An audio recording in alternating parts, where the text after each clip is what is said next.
Assalamualaikum warahmatullahi wabarakatuh. Bismillahirrahmanirrahim. Alhamdulillahi rabbil alamin.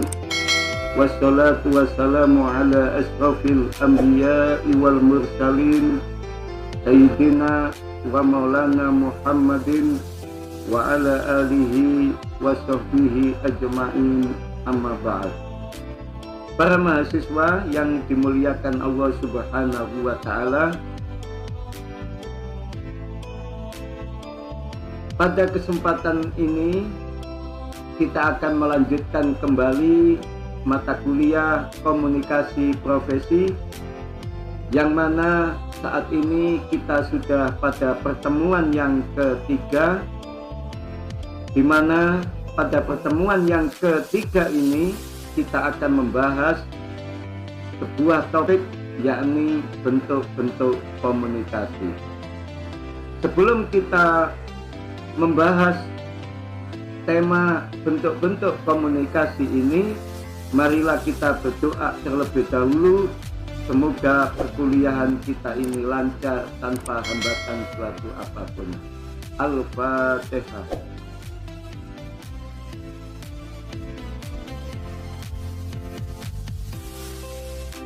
Amin, amin, amin, Allahumma amin. Para mahasiswa dimanapun Anda berada, bentuk-bentuk komunikasi itu ada 5 macam. Jadi ada bentuk-bentuk komunikasi yang perlu kita ketahui. Yang pertama adalah komunikasi intrapersonal. Yang kedua adalah komunikasi interpersonal. Yang ketiga adalah komunikasi kelompok. Yang keempat adalah komunikasi organisasi. Dan yang kelima, komunikasi massa. Para mahasiswa dimanapun Anda berada, bentuk-bentuk komunikasi ini kita jelaskan satu persatu. Yang pertama, kita akan membahas tentang komunikasi intrapersonal, yaitu mulai pengertiannya, prosesnya, dan faktor-faktor yang mempengaruhi komunikasi intrapersonal. Para mahasiswa, apa sih yang dimaksud dengan komunikasi intrapersonal itu? Ada beberapa ahli yang memberikan pengertian tentang komunikasi intrapersonal. Yang pertama, Jürgen Kuss dan Gregory Bateson, yang mengatakan bahwa komunikasi intrapersonal adalah bentuk khusus dari komunikasi interpersonal, dan dialog adalah dasar dari semua wacana. Yang kedua, menurut Judy Person dan Paul Nelson, memberikan pengertian tentang komunikasi intrapersonal, mengatakan bahwa komunikasi intrapersonal sebagai proses menggunakan pesan untuk menghasilkan makna di dalam diri.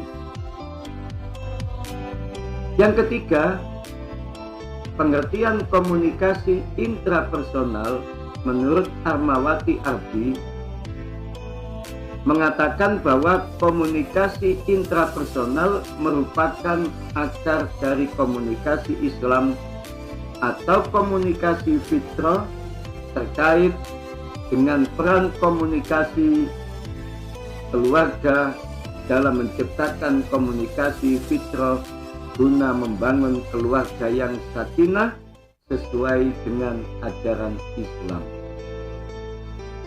Para mahasiswa, dimanapun Anda berada, selanjutnya adalah pengertian komunikasi intrapersonal menurut Charles, yaitu sebagai semua penguraian, pemrosesan, penyimpanan, dan pengkodean pesan fisiologis dan psikologis yang muncul di dalam individu pada tingkat sadar dan tidak sadar kapanpun mereka berkomunikasi dengan dirinya sendiri atau orang lain untuk tujuan mendefinisikan, mempertahankan, mengembangkan masalah sosial, psikologis, atau diri fisik. Yang kelima, saudara-saudara mahasiswa, pengertian komunikasi intrapersonal di dalam Dictionary of Mass Communication dan Media Research mendefinisikan bahwa komunikasi intrapersonal sebagai komunikasi yang terjadi di dalam diri seseorang. Selanjutnya kita akan membahas tentang proses komunikasi intrapersonal. Jadi proses komunikasi intrapersonal itu ada 4. Yang pertama sensasi, kemudian yang kedua persepsi, yang ketiga memori, dan yang keempat transmisi. Selanjutnya para mahasiswa, adapun fungsi komunikasi intrapersonal itu ada 7. Yang pertama adalah kesadaran diri, yang kedua rasa percaya diri, yang ketiga manajemen diri, kemudian yang keempat motivasi diri, yang kelima terfokus, yang keenam kemandirian, dan yang ketujuh kemampuan beradaptasi. Selanjutnya, teori-teori komunikasi intrapersonal itu ada 4. Yang pertama, teori message design logic. Yang kedua, teori akomodasi komunikasi. Yang ketiga, teori pengurangan ketidakpastian. Dan yang keempat, teori pelanggaran harapan. Untuk penjelasannya bisa Anda baca di sebelah kanan itu. Kemudian yang kedua, kita akan membahas komunikasi interpersonal, mulai pengertian, tujuan, dan ciri-ciri komunikasi interpersonal. Komunikasi interpersonal menurut ahli, yang pertama menurut Muhammad adalah proses pertukaran informasi di antara seseorang dengan seorang lainnya, atau biasanya pada antara dua orang yang dapat langsung diketahui balikannya. Yang kedua, menurut Effendi, komunikasi interpersonal ialah komunikasi antar komunikator dengan komunikan, yang mana dianggap paling efektif dalam mengubah pola pikir, sikap, pendapat, atau perilaku seseorang karena sifatnya yang dialogis berupa percakapan. Selanjutnya, menurut Mulyana, komunikasi interpersonal ialah komunikasi antara orang-orang secara tatap muka yang memungkinkan setiap pesertanya akan menangkap reaksi orang lain secara langsung, baik secara verbal ataupun non-verbal. Tujuan komunikasi interpersonal yaitu yang pertama, menemukan diri sendiri, menemukan dunia luar, membentuk dan menjaga hubungan yang penuh arti, berubah sikap dan tingkah laku, kemudian untuk bermain dan kesenangan, dan yang terakhir untuk membantu. Selanjutnya, ciri-ciri komunikasi interpersonal yang pertama, terjadi secara spontan dan tanpa tujuan terlebih dahulu. Yang kedua, mempunyai akibat yang direncanakan maupun tidak terencana. Yang ketiga, berlangsung berbalasan. Dan yang keempat, dalam suasana kedekatan atau cenderung menghendaki keakraban. Dan yang kelima, ciri-ciri komunikasi interpersonal adalah pelaksanaannya lebih menonjol dalam pendekatan psikologis daripada unsur sosiologisnya. Selanjutnya yang ketiga, komunikasi kelompok, pengertian, sifat-sifat, dan faktor-faktor yang mempengaruhi komunikasi kelompok. Pengertian komunikasi kelompok menurut Deddy Mulyana adalah sekumpulan orang yang mempunyai tujuan bersama yang berinteraksi satu sama lain untuk mencapai tujuan bersama. Pengertian komunikasi kelompok menurut Anwar Arifin adalah komunikasi yang berlangsung antara beberapa orang dalam suatu kelompok kecil, seperti dalam rapat, pertemuan, konferensi, dan sebagainya. Yang ketiga, menurut Michael Burgon, komunikasi kelompok sebagai interaksi secara tatap muka antara 3 orang atau lebih dengan tujuan yang telah diketahui. Para mahasiswa yang dimuliakan Allah Subhanahu wa Ta'ala, selanjutnya sifat-sifat komunikasi kelompok ada 5, yaitu melalui tatap muka, sedikit partisipan, bekerja di bawah arahan seorang pemimpin, membagi tujuan atau sasaran bersama, memiliki pengaruh atas satu sama lain.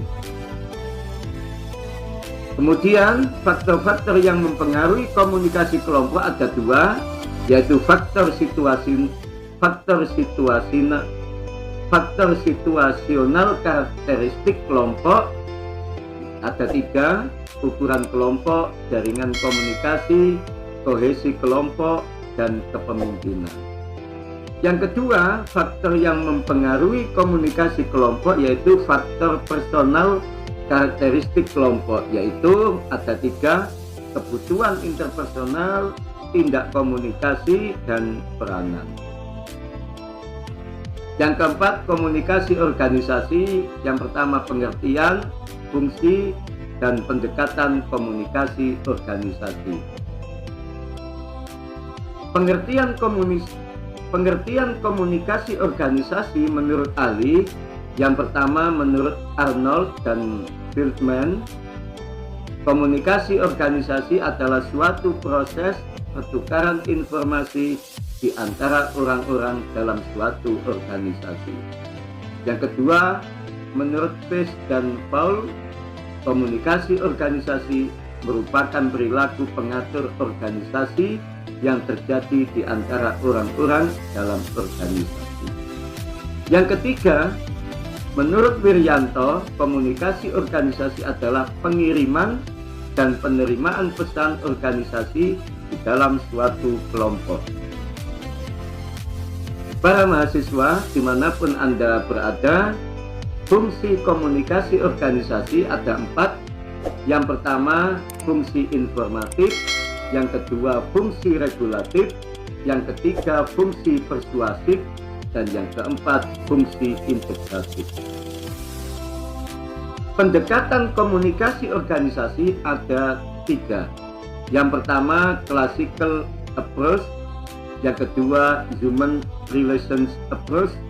Dan yang ketiga, human resource approach. Yang kelima, saudara-saudara mahasiswa, pembahasan kita adalah komunikasi massa. Pengertian komunikasi massa menurut bahasa adalah dari kata komunikasi massa atau mass communication adalah proses penyampaian pesan melalui media massa. Istilah komunikasi massa, komunikasi berarti penyampaian pesan, media saluran sarana, massa orang banyak. Dengan demikian, komunikasi massa tidak bisa dilepaskan dari media bahkan media menjadi inti komunikasi massa yang efisien dan efektif. Pengertian komunikasi massa menurut istilah yang pertama menurut Jalaluddin Rahmat, komunikasi massa adalah jenis komunikasi yang ditujukan kepada sejumlah khalayak yang tersebar melalui media cetak, surat kabar, majalah, elektronik, radio, dan televisi. Bahkan saat ini adalah melalui internet. Kemudian pengertian komunikasi massa menurut J. Black and Frederick, komunikasi massa adalah proses produksi pesan secara massal dan disampaikan kepada penerima pesan yang luas, anonim, dan heterogen. Yang ketiga, menurut Peace, komunikasi massa adalah proses di mana seseorang, kelompok orang, atau organisasi menciptakan pesan dan mentransmisikannya melalui beberapa jenis media ke audiens yang besar, anonim, dan heterogen. Yang keempat, menurut Joseph, komunikasi massa adalah komunikasi yang ditujukan kepada massa atau khalayak ramai yang luar biasa banyaknya, yaitu melalui radio, televisi, majalah, surat kabar, film, dan buku. Para mahasiswa dimanapun Anda berada, adapun jenis-jenis komunikasi massa ada 4. Yang pertama iklan, yang kedua jurnalisme, yang ketiga humas, dan yang keempat media sosial. Para mahasiswa, elemen-elemen komunikasi massa ada 8. Yang pertama komunikator, yang kedua pesan, yang ketiga komunikan, yang keempat media, yang kelima gatekeeper, yang keenam regulator, yang ketujuh feedback, dan yang kedelapan filter. Para mahasiswa dimanapun Anda berada, alhamdulillah perkuliahan kita pada pertemuan yang ketiga ini telah selesai, yang mana pada pertemuan yang ketiga ini kita telah membahas tentang bentuk-bentuk komunikasi yang ada 5, yaitu komunikasi intrapersonal, komunikasi interpersonal, komunikasi kelompok, komunikasi organisasi, dan komunikasi massa. Sehingga dengan perkuliahan ini kita akan mengetahui tentang bentuk-bentuk komunikasi. Demikian perkuliahan pada pertemuan yang ketiga mata kuliah komunikasi profesi ini. Semoga bermanfaat dan semoga pertemuan kita ini menjadi pertemuan yang penuh barokah, dan semoga kalian semua menjadi generasi dan menjadi manusia-manusia yang sukses di masa yang akan datang. Demikian yang bisa saya sampaikan dalam perkuliahan ini. Jumpa lagi di minggu yang akan datang. Hadanallahu wa iyyakum ajmain wa wallahul muwaffiq ila aqwamit thoriq. Assalamualaikum warahmatullahi wabarakatuh.